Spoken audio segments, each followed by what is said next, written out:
Blackburn Rovers kickstart the month of November unbeaten after they get a point against Tony Mowbray's old club Middlesbrough. But who's smiling at the end of this? We'll take a little look next.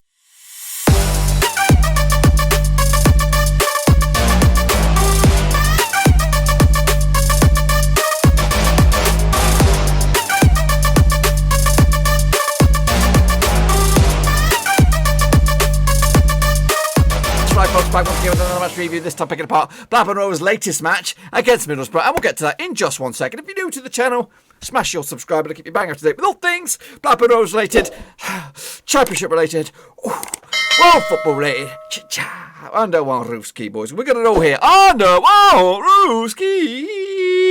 That's right, of course. 0-0 in the end against Middlesbrough. We'll talk more about that in a minute. I want a big shout out to the VIP gang. Supporting the club, supporting the brand behind the scenes. You know who you are, the patrons. Supporting the brother from another mother. That's right, this guy. So I do appreciate the shout outs and the support in the patrons. So get stuck in there if you want to support the channel in another way. That is by that link down below. It's been a long old day today and it's just getting started for me. 0-0 in the end. Middlesbrough came, they saw, they should have conquered, to be honest with you. So let's take a look at how they got on. And of course, the stats and figures then, shall we? Of course, as Middlesbrough, happy clappy, get themselves a big fat pointer on this one. Okay, then, so the tail of the tape was this, of course, 0-0 in the end. I don't know what this formation is here, but it was nothing like that. But yeah, ultimately, Middlesbrough, they were all over us like a bad stinking rash. They came and they actually were very unlucky not to get a goal in the first couple of minutes there. In fact, that's actually been a very, very consistent sort of thing that's been happening with Rovers recently. Of course, we let an early goal against Reading not too long ago. And today, our defence was our strong suit for a change. But it did not make it wasn't an easy ride, if I'm completely honest with you. Yes, we've defended nicely and put bodies on the line, which was good to see. And of course, Ainsley Pearce coming away with a clean sheet as first in the blue and white halves against his old club. But it was very, very bad, as you can see from the stats. Actually, we actually been outfoxed on our own turf. We usually boss possession, but today we were outfoxed by Warnock, of course, getting one over the old skipper there, Tony Mowbray. 51% possession for Middlesbrough in a 0-0. Of course, 49% for Rovers. Look at this. Look at the shots there. 20 shots for Middlesbrough, just 6 for Rovers.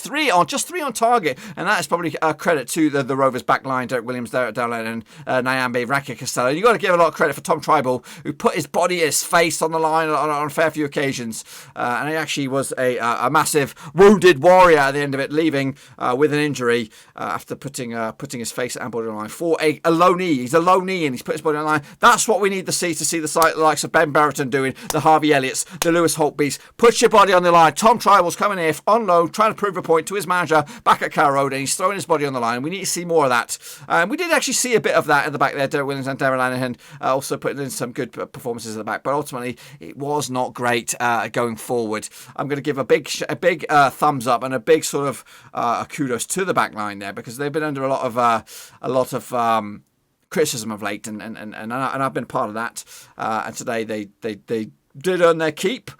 But those 6 guys pushed forward, the midfield, and does include the likes of Tom Trowell and all, but basically the 5 guys going forward, your little Holtbys, your Elliots, your Tyrese Dolan, your Meritons and Sam Gans, they were pretty much, I don't know, bodgeless bodies today. It felt like we were carrying a bunch of them as well. We'll talk more about them at the match ratings and their performances in just a second. We'll look at another whopping stat there, 12 corners for Fulham for Middlesbrough, just 3 for Rovers, and we are so starved of an actual set piece taker right now, and I'm actually quite relieved that we actually signed Stuart Downing, because if there's anybody that could take a free kick for us right now, it's Stuart Downing. And if we could have done with his ability today, because we've had a couple of opportunities, not many, but when we do come up to take a corner or a set piece or something, we're absolutely clueless. It's like we've never taken one before in our life. It's like we're reading Chinese or something. It was, they're playing the short corners. The guys didn't know what they were doing. It was very, very toothless, very painful. And again, free kicks in reasonable opportunities where you think maybe, just maybe, we can create something of this.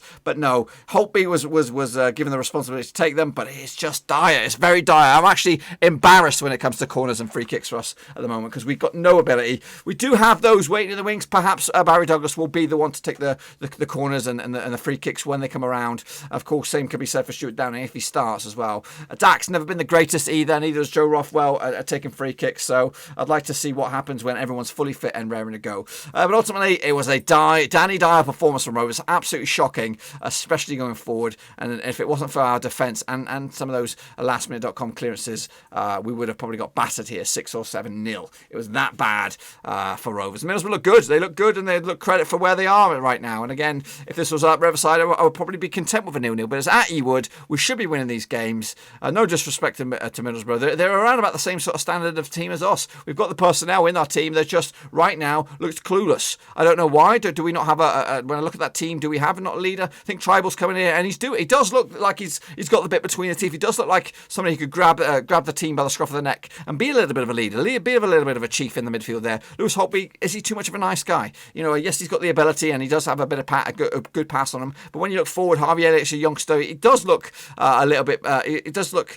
like he's got the skills, and in fact, and we have seen a bit of that already. Tyree Stone looked out of his depth today. Brent Brereton didn't look really like himself either. And Sam Gallagher. Oh, I'll tell you what, especially those forward guys, they did show a very, very poor ability to pass today. Very simple passes, whether it's too weak, not direct enough. It just looked very, very basic and very, very troubling ultimately. And hopefully we don't see any more of that. I think Mowbray's going to say something similar a little bit later on. But for me, that was one of the worst performances, attacking-wise, I've ever seen Blackburn Rovers under Tony Mowbray anyway. And again, defensively, without those bodies on the line job, we probably would have walked away with nothing from this game. But again, we did walk away with something. Quick look at the team lineups. Then, of course, this is Rovers line pairs between six ranking at left back. Williams, Lennon, and Nyambe made up the back four. Holtby, Tribal, the German core midfield. Elliott did start in a deeper role here with Tyree Stone on the right, Brereton on the left, and Gallagher down the middle, or words to that effect. Here's my match ratings. I'm not going to beat around the bush here, lads. Piers gets a 7. My man of the match for me. Rankin Costello with a 5.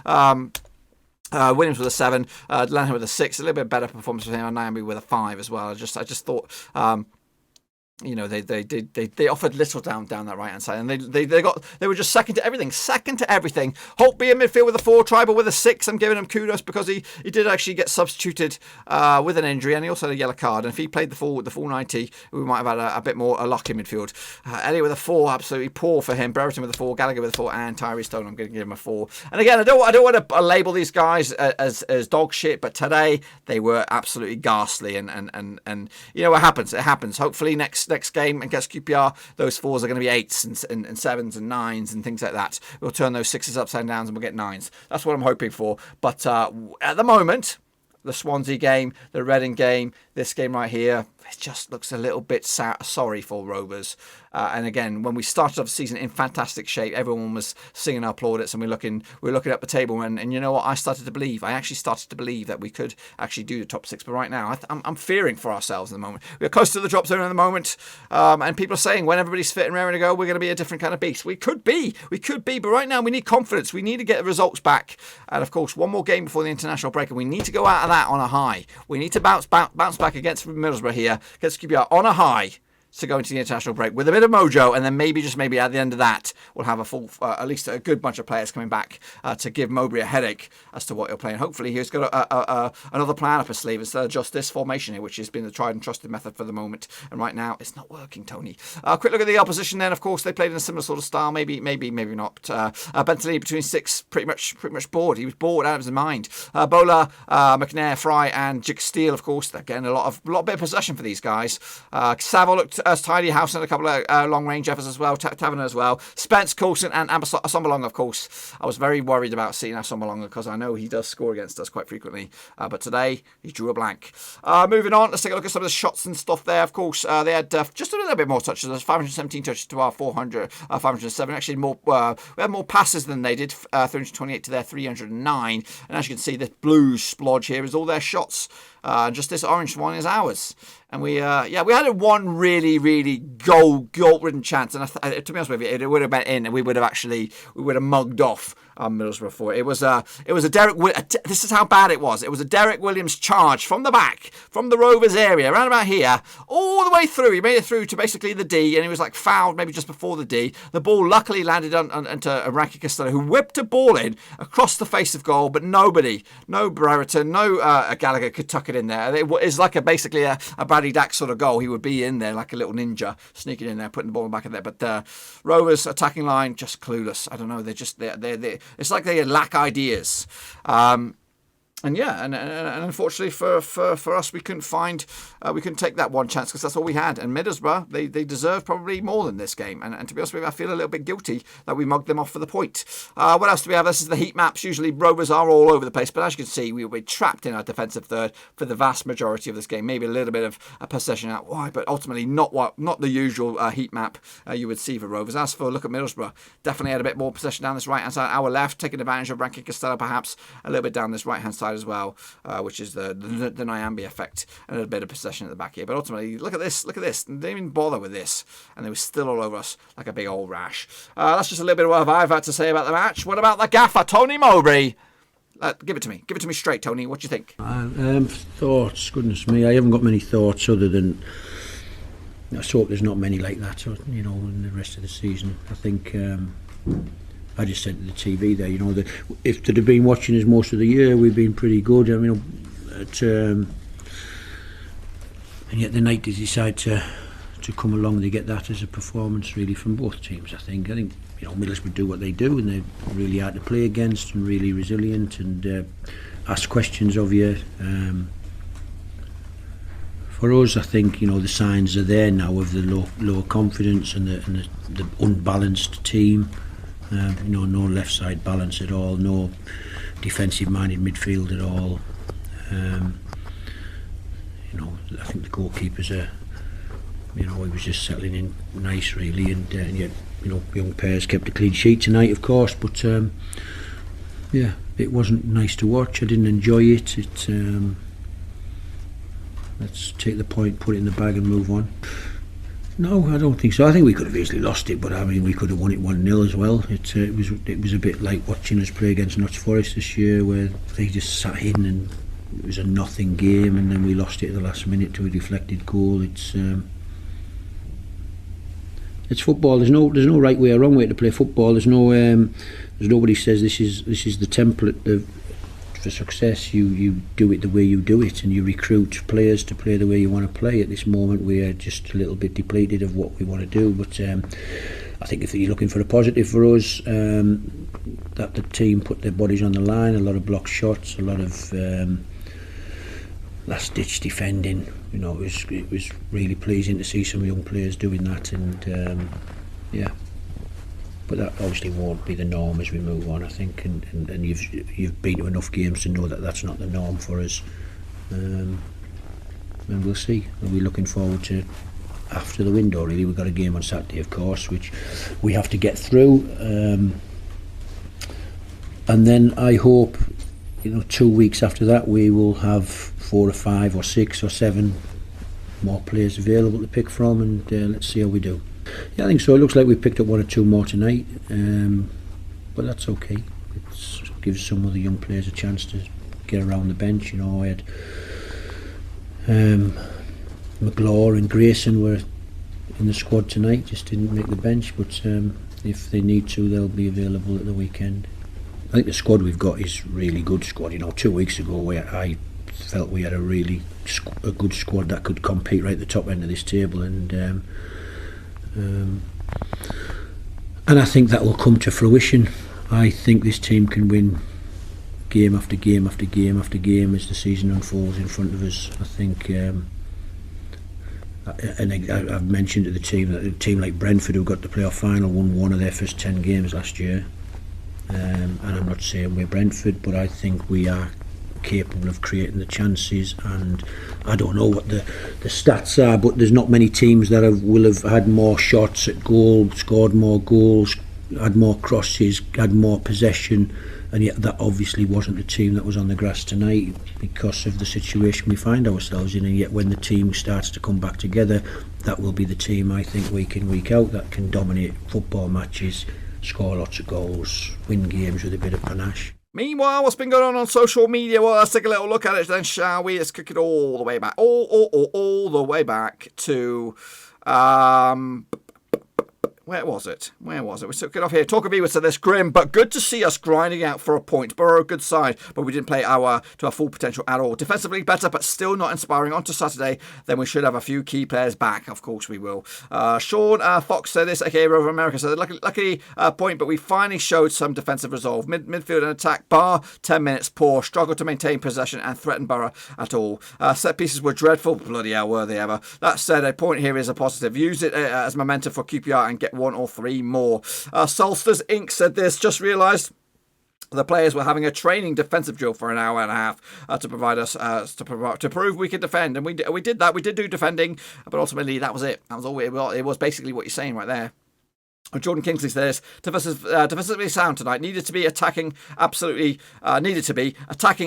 dreadful. Get Armstrong in the wheelchair and on the pitch instead of Gallagher. Meanwhile, Britta Sombalonga said this, so bloody lucky. Meanwhile, huge well done to Ainsley Pearce, first clean sheet in the Rovers, guys. Of course, that's Mr. Nobody, aka John Gardner. Meanwhile, Jordan Montenegro said, just about got a point at home. Lack of ideas, all for the watch. Mowbray has to go. That's just them, not me. Robert Moore said this, considering the amount of injuries, not a bad result. Need to get some players back fit quick. Meanwhile, Zimba said, well, it's probably fair to say they're more disappointed with that result. Now, we were terrible. We were bloody well terrible. Gary Creech said this, absolute Brian Brobbery. How did we get away with that? Bloody awful, all over the place, all game. Time to go, Tony. Another one. Meanwhile, Matthew, aka Absolute Matthew, said, I'll say it again. Defensively, we were fine. More set piece defenses than I've ever seen. Shame our attack was so lacking.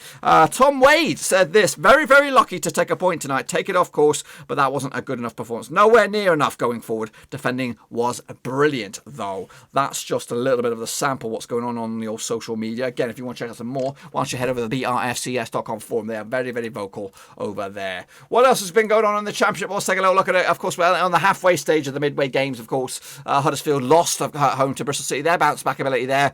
Meanwhile, Bournemouth suffered their first defeat in a lively little game. Sheffield Wednesday 1-0 winners. A couple of red cards to boot in that one. Norwich 0, Millwall 0. Drop points there perhaps for Norwich. And Brentford 1. Swansea 1. A couple of drop points for them as well. Of course, the game of the day was at Ewood with the 0-0 draw. Cardiff, though, 3-0 winners against Barnsley. Business as usual. Tomorrow will be Reading against Preston, Watford against Stoke, Rotherham against Luton, Birmingham against Wickham, Forest against Coventry, and Derby County up against QPR. That is just the Wednesday's matches. We'll take a look at this weekend's matches in just a second. Of course, this is the table as it stands. Reading have a chance now to go maybe 5 points clear. What is it? They're 3 at the moment, 6 points clear potentially with a win against whoever they got. They've got Preston, of course. Meanwhile, Swansea, of course, still in second by a point. Meanwhile, the other movers potentially could be Watford and Stoke. At the foot of the table, Sheffield Wednesday makes up some ground. Just 5 points adrift now of Wickham in 24th spot, 23rd spot for Wickham, 26th spot at Derby, and a win for them tomorrow. Potentially, they could go as high as 90 for the table. So it's still very, very jam-packed in the middle of that park there. Rovers, though, down 15th, and then closer to the drop than we are to the top, definitely. Meanwhile, this is the games coming on forward this weekend. Cardiff against Bristol City. That'll be fruity on Friday night. Reading against Stoke is the early kick-off on Saturday with Huddersfield against Luton. Brentford against Middlesbrough. Sheffield Wednesday against Millwall. Watford against Coventry. Rovers take on QPR. Ewood against Birmingham against Bournemouth in the Battle of the Bees. Forest against Wickham, of course. Derby against Barnsley. Norwich against Swansea. And then, of course, Rotherham against Preston again. We will not be doing a watch-along, though, but I'll have a match preview for that tomorrow, hopefully, or later today. Depending on how things go. I'm doing a bit of a crazy night shift tonight, so we'll see. But that's it. Yeah, I'm just gonna put this one to bed because it was absolutely horrific for Rovers tonight. But we mugged them off. We mugged Middlesbrough off. If I ever saw that we did not deserve a point, today was the day.